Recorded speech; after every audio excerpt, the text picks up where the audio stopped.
Olá pessoal, eu sou Thiago Pittini, drapple.com.br. Bem-vindos ao 227º Dr. Apple News, resumão de notícias sobre Apple toda sexta-feira, com a ajuda do Antônio, do Renato, do Sandro, do Gilberto, do Davi. Muito obrigado a vocês pelas sugestões de pauta. Um abração para todo mundo que está sempre acompanhando, dando força aqui para o canal. Bom, como eu falei na semana passada, janeiro é um mês com bastante coisa de história da Apple, né? Muitos anúncios, muitas coisas novas que a Apple lançou nessa época. E a gente tem aí, no dia 24 de janeiro de 84, exatamente há 40 anos, a gente tem aí o lançamento do Macintosh, o computador que revolucionou o planeta todo, né? A IBM tinha o domínio desse mercado, onde os computadores eram coisas apenas para escritórios, para grandes empresas, era algo gigante, né, que ocupava assim andares inteiros dos prédios, e a Apple transformou isso num personal computer, o PC, né, que depois foi copiado por outras empresas, etc, e a gente já sabe a história. Mas a gente tem ali em 84, 24 de janeiro de 84, a Apple lançando, enviando, fazendo a venda do seu primeiro Mac. E era uma coisa tão novidade, né, tão diferente, que as propagandas tinham que ser bem didáticas, né? Eles mostravam as telas gráficas, né? A Apple já tinha feito o Lisa antes, né, do Macintosh, que já tinha um sistema operacional gráfico, mas o Macintosh ele realmente foi o primeiro, vamos dizer assim, né? O primeiro bem feito, o primeiro bem trabalhado, né? O Lisa ele ajudava, funcionava, mas ainda estava engatinhando. Então você tem na propaganda ali, se você consegue apontar, você consegue usar um Macintosh, né? Introduzindo o mouse para as pessoas, né? Então ele acabou inaugurando de verdade o computador pessoal e a interface gráfica que depois foi copiada pelo Windows e tudo mais, que a gente já conhece. Mas 40 anos aí desse nosso grande companheiro que está até hoje com a gente, né? Agora com MacBook, iMac, Mac Pro, Mac Studio, Mac Mini e tudo mais, né? Começou com esse vovozinho ali há 40 anos. E a gente sabe, quem acompanhou ali a história da Apple, a gente sabe, esse artigo é muito interessante que conta essa história, que o grande inventor não foi o Steve Jobs, né? Aliás, o Steve Jobs ele nunca foi um grande inventor. Todo mundo acha que ele é um gênio porque ele criou o iPhone, ele criou o Mac, ele não criou nada não. A equipe criava, outras pessoas criavam o produto, mas ele tinha a genialidade de fazer aquilo funcionar, de trazer as pessoas, de extrair o máximo das pessoas, e ele tinha uma visão de perfeição daquele produto, uma visão artística daquele produto. Ele sabia posicionar aquele produto no mercado, ele sabia vender aquele produto. Essa é a grande capacidade do Steve Jobs, né? De mover a tua equipe, de inspirar e mover a tua equipe, de pressionar também a tua equipe, né? E de pegar um produto que tinha uma visão e ele falar, não, isso aqui a gente vai transformar, vamos mudar a visão, vamos mudar o ângulo disso e vamos mexer para poder funcionar melhor. Então a gente tem hoje a Apple nessa busca pela perfeição, nessa busca pela excelência, desde a embalagem, né, até qualquer cantinho do produto que você vê, você percebe real a diferença comparado com os concorrentes, né?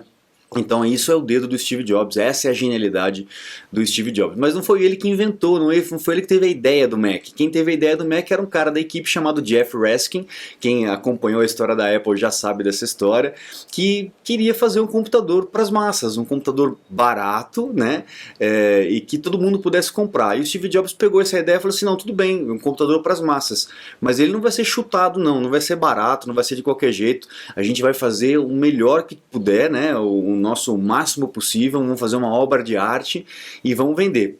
E vendeu com um preço muito acima do que o Jeff Raskin havia imaginado para um produto para as massas. Mas a visão do Steve Jobs, como eu falei, era de um produto, de uma obra de arte. Tanto que na parte interna do Macintosh tem a assinatura de todo mundo que participou do processo. Assim como tem assinatura numa pintura do seu artista, né? Dentro do Macintosh clássico, se você abrir, você vai ver a assinatura cunhada na parte de dentro ali da capa do Macintosh de todo mundo que participou desse projeto. Então a gente consegue entender qual que é o dedo do cara nessa história toda, né?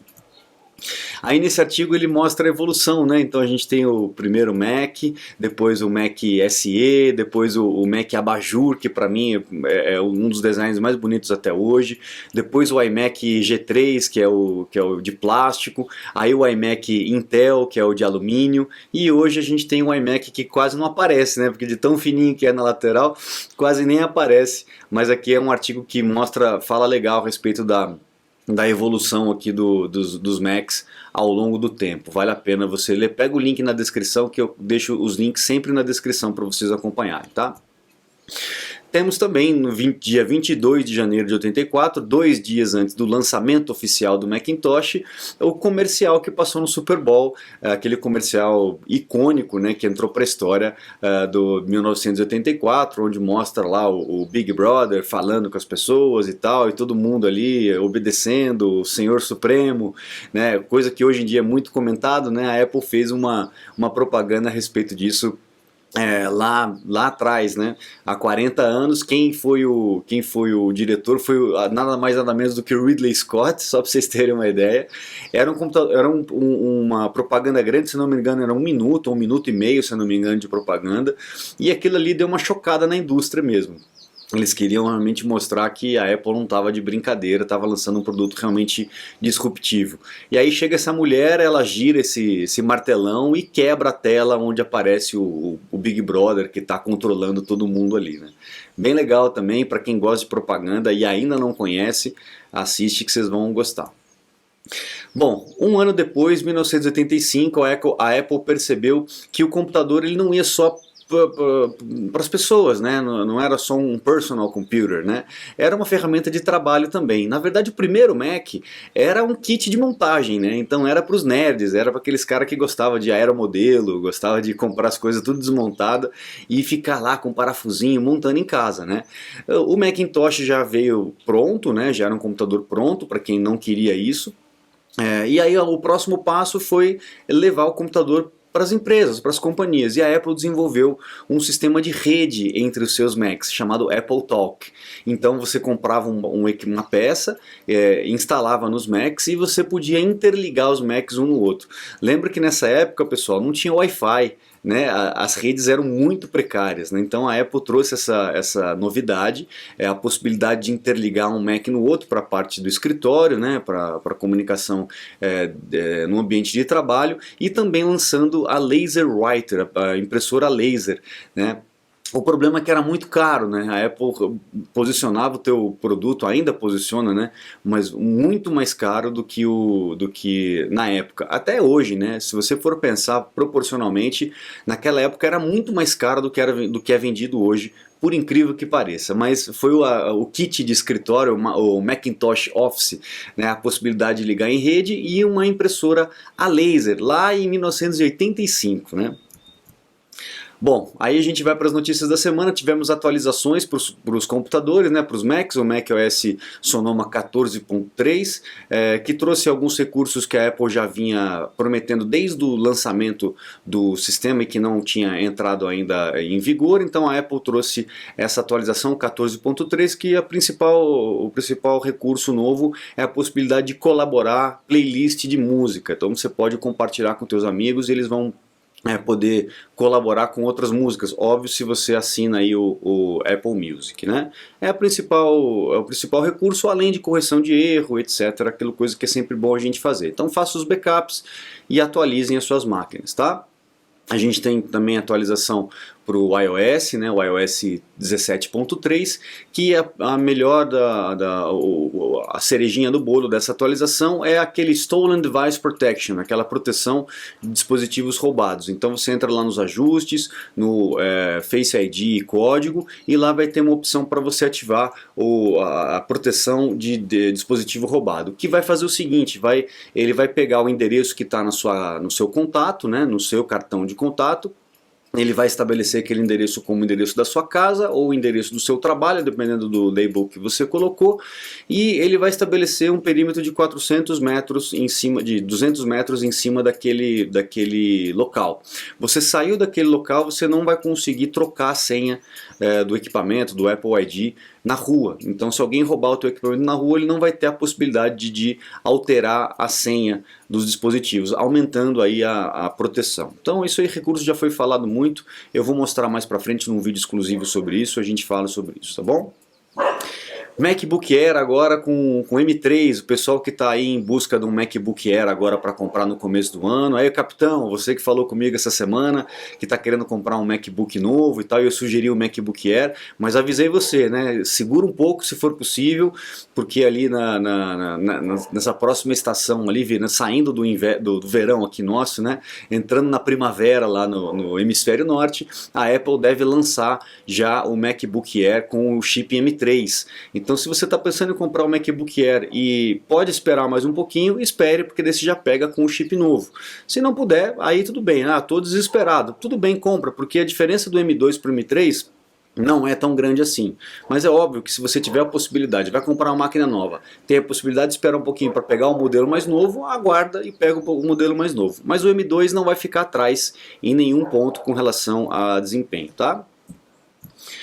Bom, a Apple ainda está lutando lá na União Europeia com relação à legislação lá, obrigando os iPhones a aceitar instalações de aplicativos que não venham da App Store, tornando o iPhone um Android, né? Tornando o iPhone completamente vulnerável para qualquer um que faça um aplicativo. Você vai lá e baixa na internet o aplicativo e vai saber o que o aplicativo faz.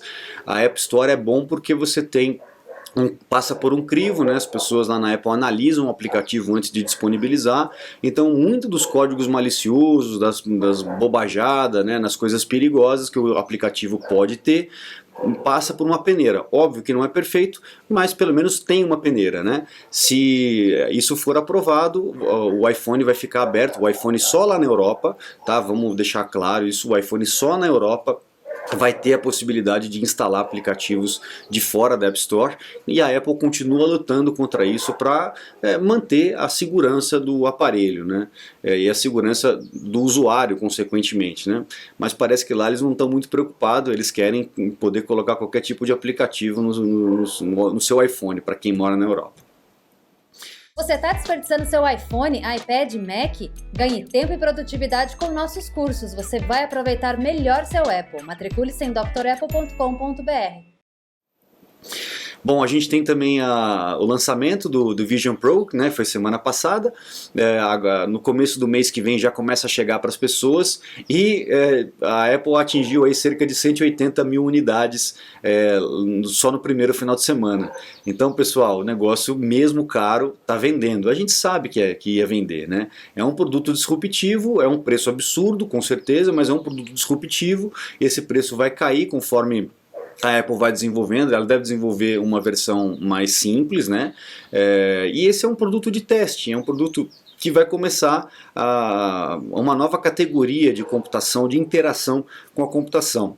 Então, para quem estava torcendo e jogando água na fogueira aí, ficou aí de boca aberta, porque vendeu pra caramba o Apple Vision Pro. Então vamos aguardar o que vai acontecer, vamos ver os reviews e esperamos que esse frenesi desse lançamento passe e os valores sejam mais acessíveis, para que a gente todo mundo possa ter acesso a essa tecnologia que é absurda, é de cair o queixo. Se você ainda não conhece, assista o videozinho promocional que a Apple tem lá no site da Apple, para você poder entender o que esse óculos aí é capaz de fazer e comparar com os outros, né?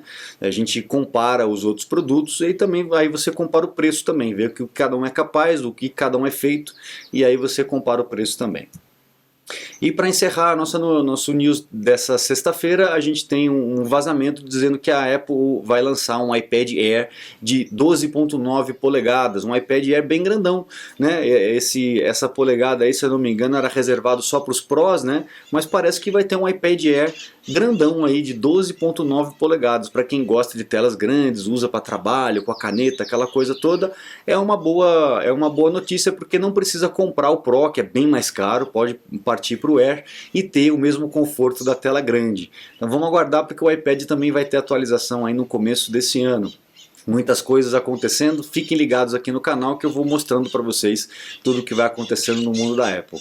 Legal, pessoal? Acesse, né, o site drapple.com.br.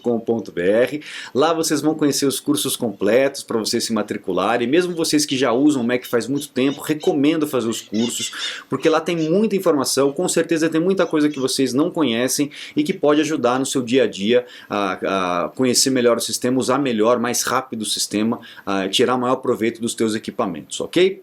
Lá também tem os meus contatos, caso você precise de suporte, uma consulta técnica online, eu fico à disposição de vocês. Muito obrigado, um grande abraço e até a próxima. Tchau, tchau!